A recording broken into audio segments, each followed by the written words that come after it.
अल्हम्दुलिल्लाह नहमदुहु व नस्तईनुहु व नस्तगफिरुहु व नु'मिनु बिही व नतवक्कलु अलैहि व नऊज़ु बिल्लाहि मिन शुरूरि अनफुसिना व मिन सय्यिआति अअमालिना मन यहदिहिल्लाहु फला मुदिल्ल लहु व मन युद्लिल्हु फला हादिय लहु वनशहदु अल्ला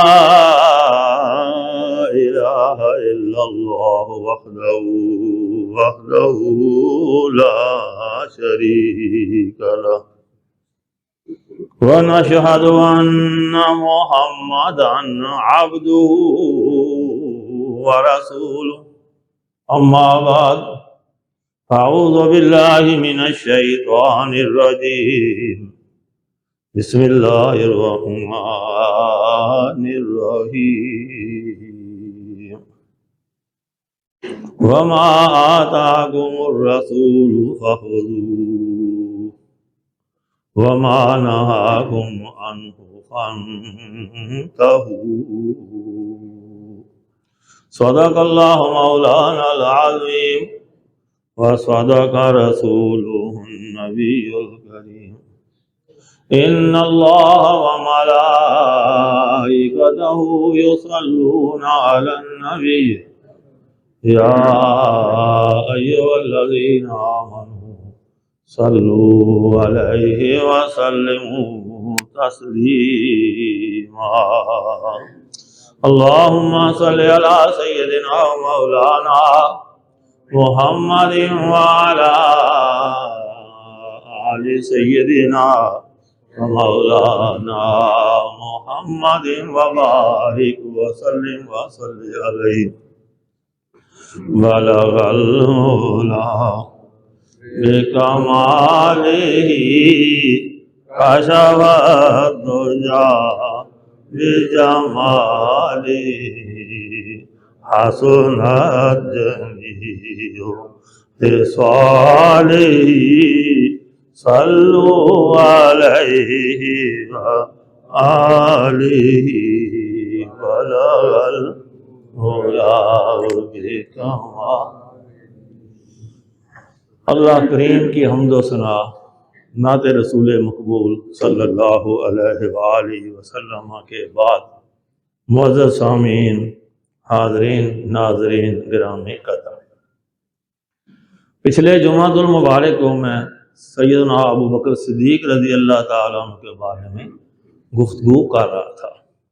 इससे पहले सुन्नत की पैरवी की बात कर रहा था। सुन्नत की पैरवी क्या है? हजूर अलैहिस्सलातु वस्सलाम जिस चीज़ का हुक्म दें वो करो, ये सुन्नत की पैरवी। जिससे मना करें उस काम से रुक जाओ। कोई काम करने से पहले सोचो, हजूर अलैहिस्सलातु वस्सलाम को पसंद है तो करो। ये गौर कर लो ना, कोई काम आपने ये कसवटी है,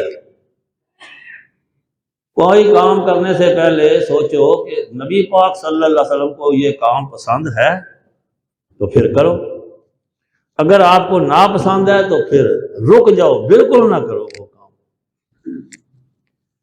रब करीम ने भी अपने पाक कलाम में फरमाया, जो मैंने आज आया करीमा पढ़ी, वमा आताकुम रसूल फखुज़ूहु, रसूल जो कुछ तुम्हें दें वो ले लो और जिससे मना करें रुक जाओ।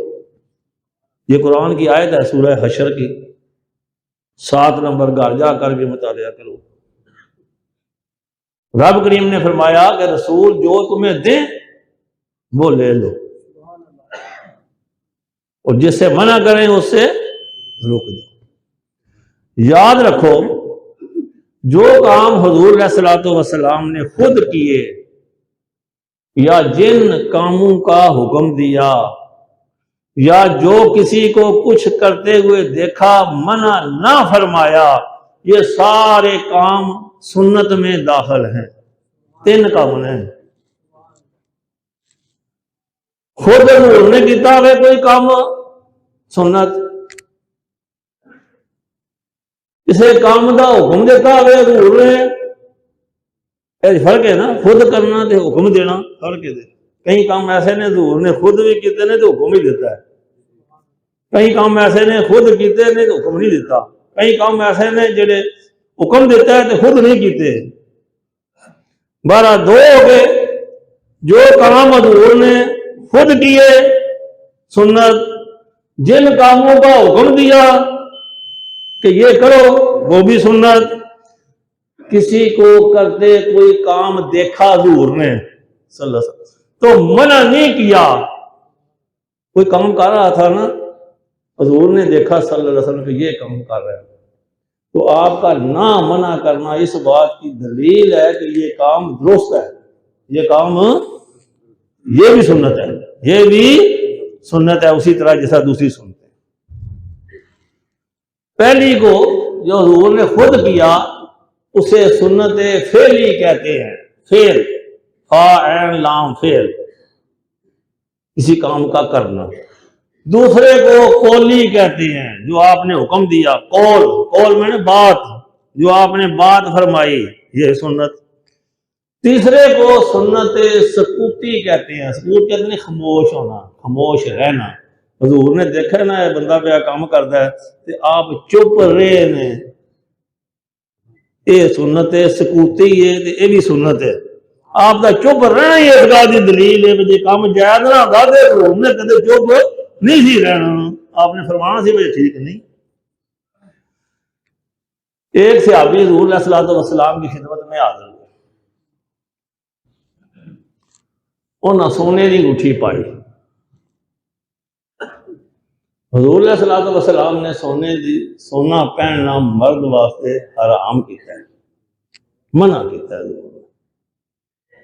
साढ़े आम नहीं ध्यान किया जाता, यह गल्लां आम जियां ने, पर लेकिन तवज्जो ना करो तो फिर गुनहगार होवांगे, सुन्नत ते अमल करो तो फिर फायदे होंगे, इत्थे भी ते आखरत भी कामयाबियां ने।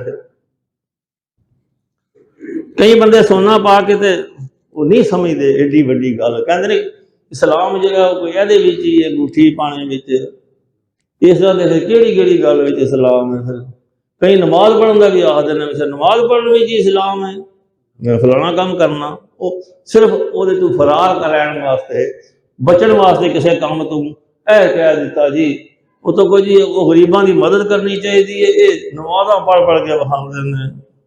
इस तरह बंदा बाद दफा ईमान तो ही खारिज हो जाता है, जरा बंदा इन्हीं की गल करे, हल्का समझना किसी काम को, किसी सुन्नत को हल्का समझना।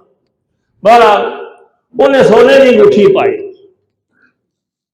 हाजिर होया, हजूर अलैहिस्सलातु वस्सलाम ने देखा तो रुख मुबारक फेर लिया। सहाबी को बड़ी तकलीफ हुई, मैनू वेख के हजूर ने अपना चेहरा मुबारक फेर लिया।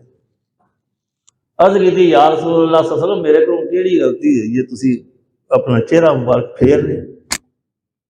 हजूर अलैहिस्सलातु वस्सलाम ने अंगूठी वाल इशारा किया, तू एडी छाप पाई है ना सोने की, इशारा करना समझ गया ना, इशारा किया, आपने आख्या नहीं क्यों पाई आ, इशारा किया। उन्हें उस वे अंगूठी ला के ना परा सटी, वो सटने की देर ही ना, साथ माप फसल खुश हो गए, जिसे उस सहाबी ने अमल किया ना, सट दी तो खुश हो गए। वो मजलिस में बैठे रहे, मजलिस बर्खास्त हुई, जिस वे सारे बंदे जान लगे, वो सहाबी जिन्हें अंगूठी सटी सी ला के वो भी जान लगा सोने की अंगूठी सी। वो दूजे आख्या वो अंगूठी लै जा चुक के घरदियां दे काम आ जाएगी, औरतों वास्ते तो जायज है ना सोना पाना, घरदियां वास्ते जायज है, तू लै जा ते घर दे सड़ी काम आ जाएगी। सहाबी ने आख्या याद रखो, जी अंगूठी अल्लाह के रसूल को पसंद नहीं ना आई, मैं उन्होंने कदे नहीं चुकना, मैनू भी पसंद नहीं आया, वो मैनू पसंद है जे मुहब्बत है, जे सुन्नत अमल है जी, सहाबा की मुहब्बत है, उन्होंने अंगूठी पसंद नहीं तो उन्होंने अंगूठी को चुकना भी पसंद नहीं किया, हालांकि घरदियां वास्ते अंगूठी जायज है। हज़रत मुजद्दिद अल-अफ़सानी रहमतुल्लाह अलैह फरमाते ने कि जिन्हें किसी खुदा तक पहुंचना हो, किसी का दिल हो मैं अल्लाह तक पहुंचना, अल्लाह तक पहुंचने का सब तो वड्डा वजीफा है हजूर अलैहिस्सलातु वस्सलाम की सुन्नत के उत्ते अमल करना। यह एडा वड्डा वजीफा है कि यह बंदे नूं अल्लाह तक पहुंचा देता है जेड़ा बंदा हजूर की सुन्नत के उत्ते अमल करे। मैं एक वाकया मैं पढ़ता था तवक्कल शाह साहब का, वो सुन्नत की पैरवी के बारे फरमाते हैं। उन्होंने मलफूजात शरीफ के एक वाकया बयान किया गया। एक फकीर दरवेश तो वो खाना नहीं सी खाता,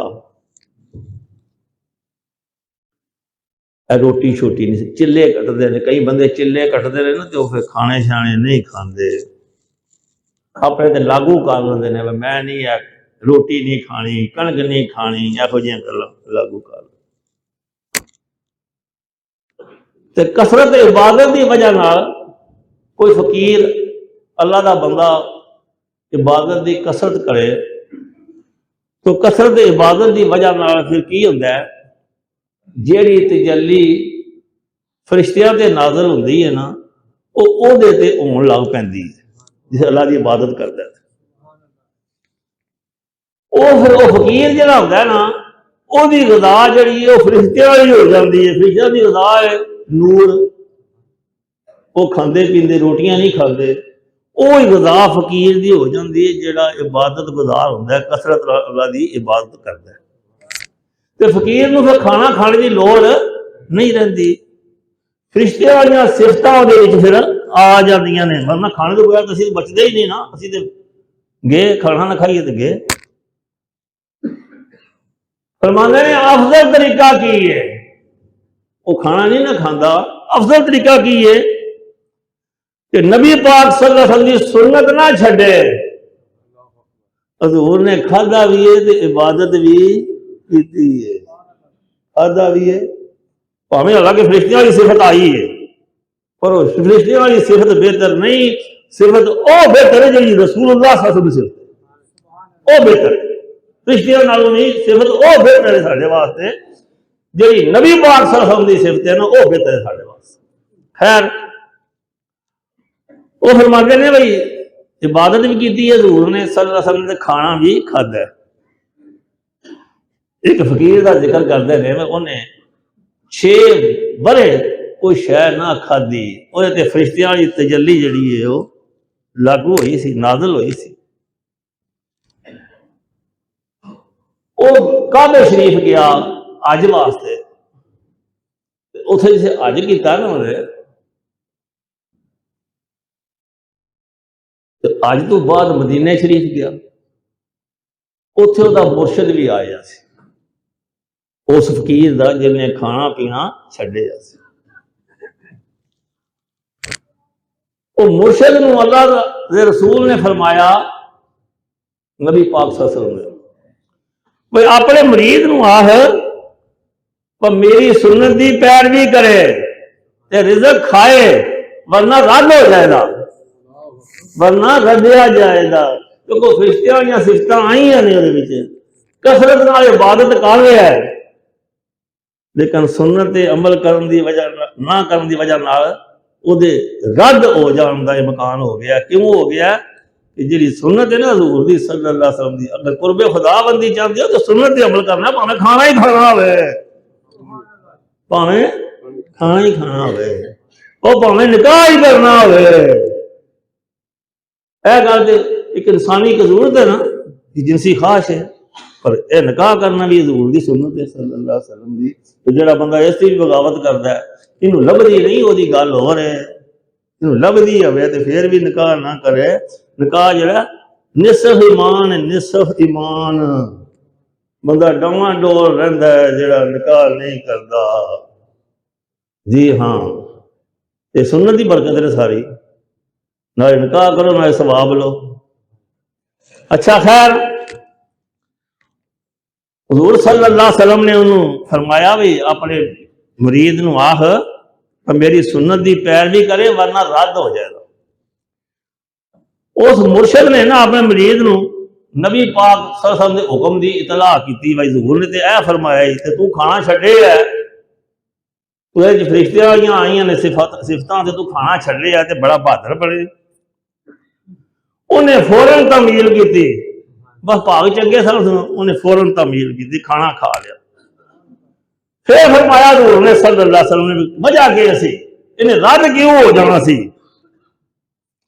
फरमाया अगर खाना ना खांदा तो ये बड़ा अल्लाह का गजब नाज़िल होना सी। क्यों? इन्हें ना खाना खा के दिल में तकबर पैदा हो गया सी। खाना ना खा के 6 साल जो खाना नहीं खाता, लोड़ ही नहीं पई, नूरानी रज़ा है, फरिश्तियां की सिफत आ गई है, तो ये तकबर पैदा हो गया सी। के तकबर भाई अपने आप दूजिया नालों बेहतर समझण लग पिया सी। इस वास्ते जिल्लत का सामना इनू करना पैना है। ये समझदा मैं पाक साफ हो गया, मैं तो खाना ही नहीं खाना पैंदा। हूँ जिसे खा लिया सुन ते अपने आप दूजिया हारदा ही समझण लग पिया है। हूँ तकबर भुल हो गया है। जो तकबर भुल हो गया सुन्नत की बरकत के नाल ओहदा मकाम फिर अगे नालों ही बुलंद हो गया। किता गया सू खाना खादा सी। खाना खाना भी कोई काम है, पर जो हजूर की सुन्नत समझ के खाइए तो खाना खाना भी इबादत है। खाना खाना भी इबादत है तो सवाब पाओगे। तो जो हजूर की सुन्नत को छड्डोगे फिर एडी बेभक्ति होगी कि जो कोई कोले है ना वो भी खत्म हो जाएगा। जो अगे 4 पैसे कमाए रहे ना वो भी जाते रहने जी। इस वास्ते इबादत करने लगे भी ध्यान रखना है। जिस तरह हजूर ने की है ना उंज करनी है। एवं टकरा मारोगे तो नुकसान होगा, लेकिन हजूर की सुन्नत समझ के करांगे फिर वो बरकत होंदियां तो फिर दर्जे बुलंद हो जाते। उस फकीर के दर्जे 6 साल खाना ना खा के उस बुलंदी से नहीं पहुंचे जेडे खाना खा के बुलंदी से पहुंच गए। एडी बरकत हुई सुन्नत की। हुण मैं कुछ अरसे वास्ते ना खाने की गल शुरू हो गई है,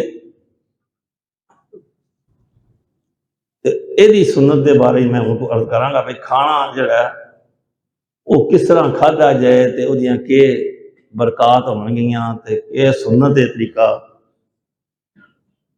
ये मुफ्त का फायदा होगा। एक तो यह ना भाई ढिड तो भर लेना,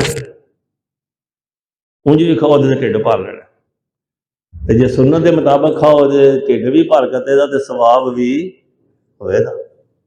देखो ना अजकल वो जने ने खाना खादा है तो वह सवाब 14 हो गया, तो जो खाना नहीं खादा तो फरिश्तियां वाली सिफत के बावजूद वह मकाम जो है वो रद्द हो गया, किसी पास जा नहीं रहा।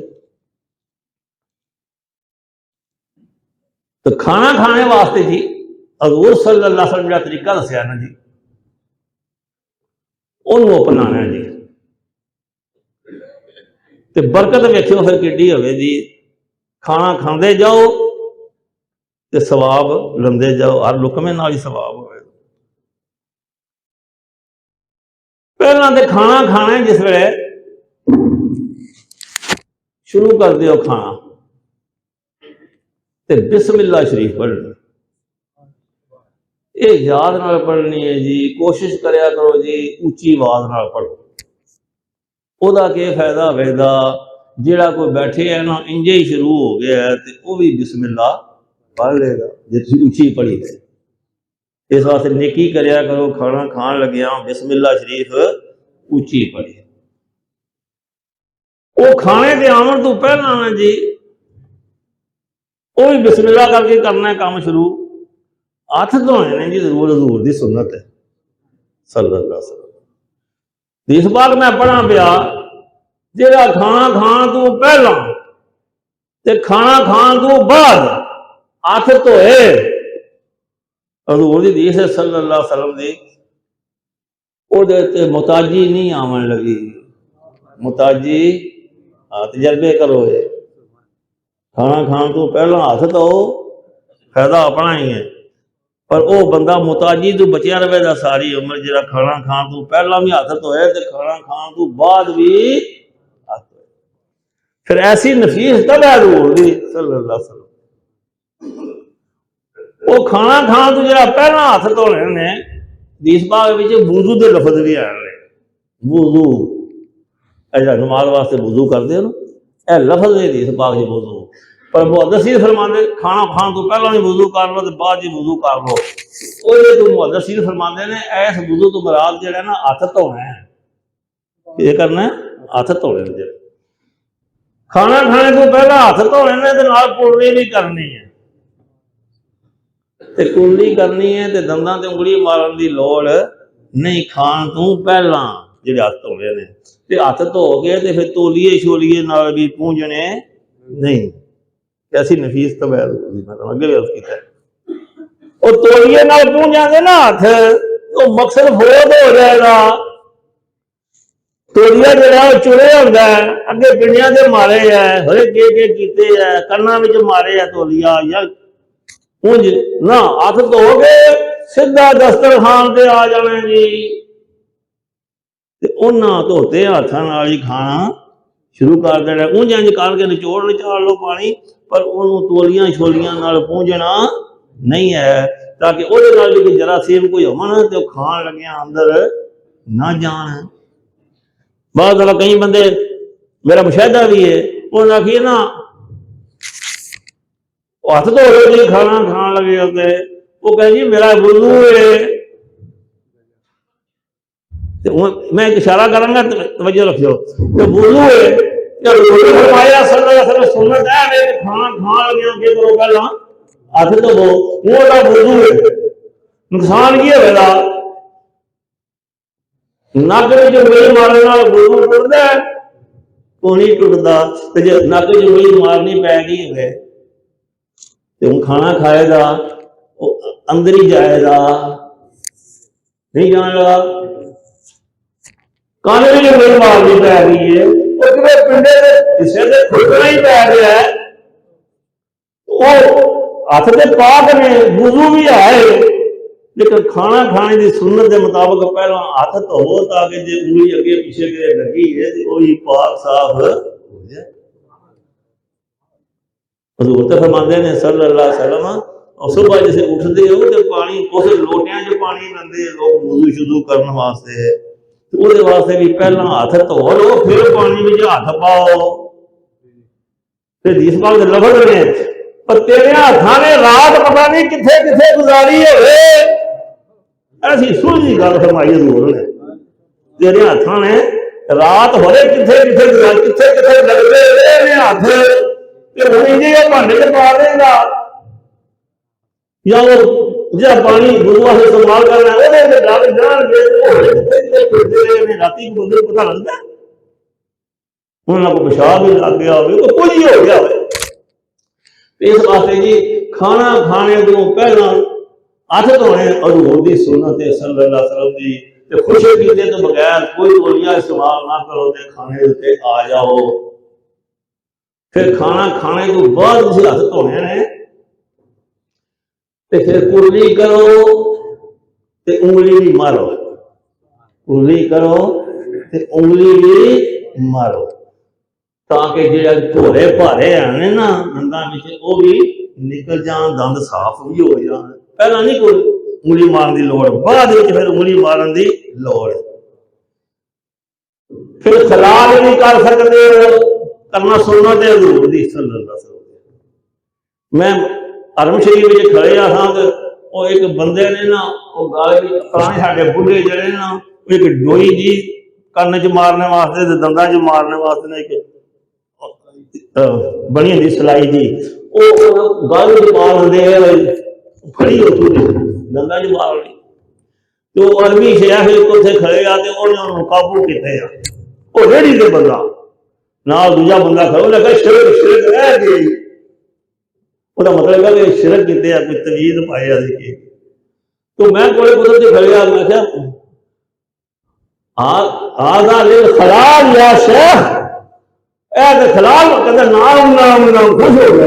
मैं कह रहा खलाल वास्ते रखे है कि दंदा च खलाल करना है खाना खाने तो बाद ते खलाल नाल कोई शय निकले तो फिर नहीं खानी।